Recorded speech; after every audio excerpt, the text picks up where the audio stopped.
Self-identity is messy as shiz. Here's a question for you. Do you even know who you really are anymore? It's a thought that I've been stuck on recently. Like, really, do we even know who we are anymore?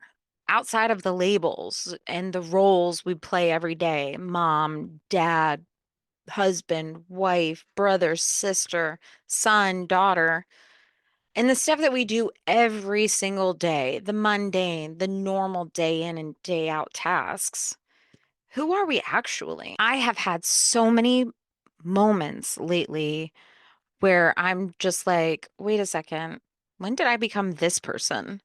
Like, is this even me? Is this survival mode? Am I on autopilot? Welcome to Random Candace Thoughts, where I say the things that most people are thinking but won't say out loud. Sometimes deep, sometimes funny, but always real. So let's talk about how messy identity is. There's just so many seasons in life that force us to shift. At 43 years old, God, I've gone through motherhood, grief, business, burnout, healing, growing, depression, anxiety, trying to do it all. And nobody gives you the heads up that you're gonna wake up one day and maybe not even recognize yourself anymore. And then you start to wonder if you're even allowed to change.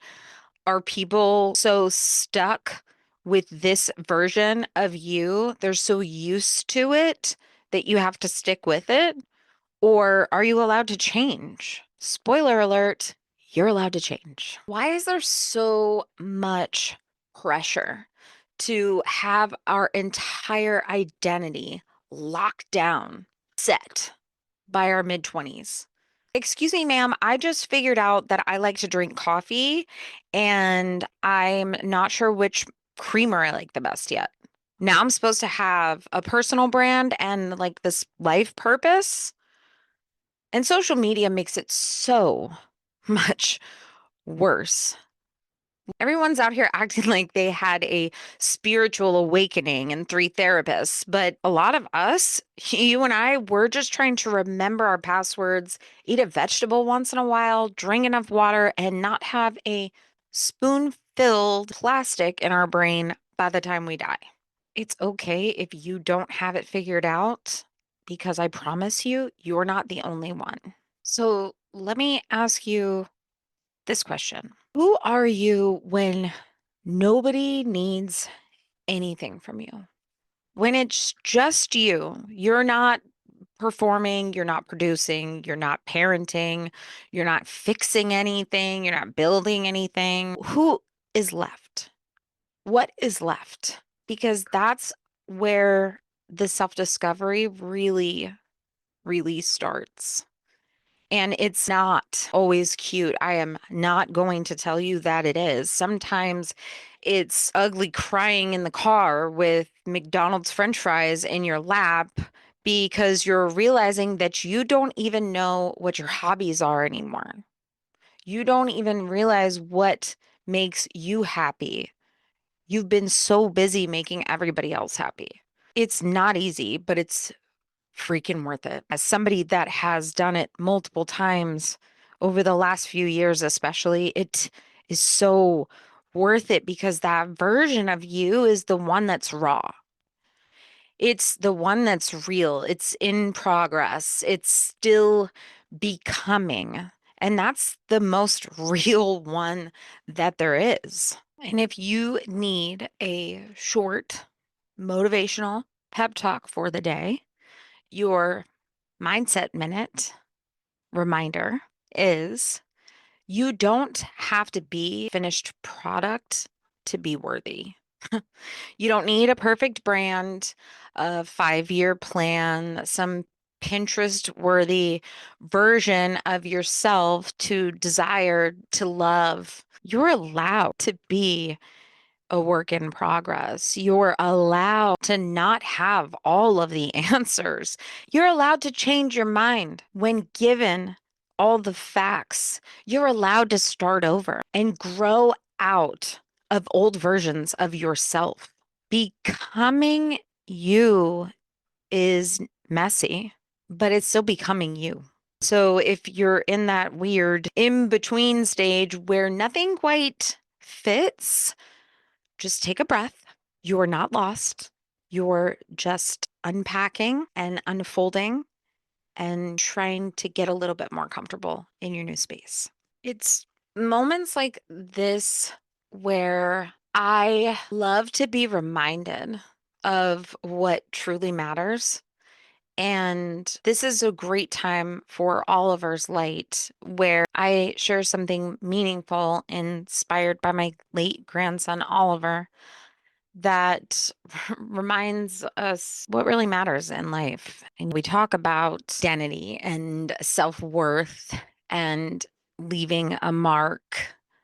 And honestly, Oliver reminds me that you don't have to do anything spectacular to be important. You just have to be. He didn't need milestones, accomplishments, or some big life resume to matter so much to us.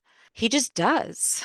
And that's a reminder for all of us and all of you that are listening. You're already enough, exactly how you are, especially when you're in the middle of figuring it out, because that just shows that you're trying to work on a better version of yourself. With that being said, let's bring it back for a second. Do we even know who we are anymore? That question can feel super heavy, especially when you're in this transition season where everything about your life feels unfamiliar, maybe even yourself.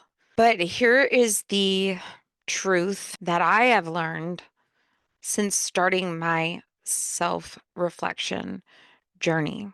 You're not failing just because you're still figuring it out. You're not behind because you haven't nailed down your identity or found your passion or unlocked some magic box. You're becoming. And honestly, that's the whole dang point. So, if today felt like a reminder for you to exhale, to stop forcing answers, to just be who you are, I'm glad you're here.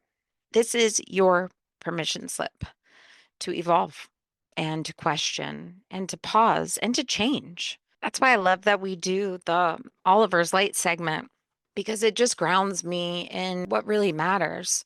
Losing Oliver reminded me that we don't have to earn our worth.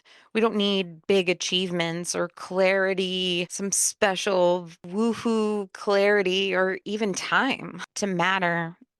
He didn't get to grow up the way we imagined, but he is someone. He is loved, and that love, that light, thankfully, continues to shine. And I think about that sometimes when I feel lost in who I'm supposed to be. Because the truth is, just existing, loving, just being present is enough. And I hope that you remember that you're not really defined by what you produce or what title you carry. You're defined by your heart and your light that shines even on the days when you don't feel like yourself. So thank you so much for sitting with me in this one. It's okay if you don't have it all figured out. I don't either. And honestly, that's what makes this space real. That's why I created Random Candace Thoughts. And I hope that it resonated with you. And I'd love to know which part stuck with you. Send me a message. Tag me on social media, just a marketing chick, just a Florida chick. Leave a comment here on our YouTube or share it with somebody that needs to hear it because you're definitely not in it alone. We're all just floating on this giant rock in the sky trying to figure it out as we go. So I'll see you next week on Random Candace Thoughts.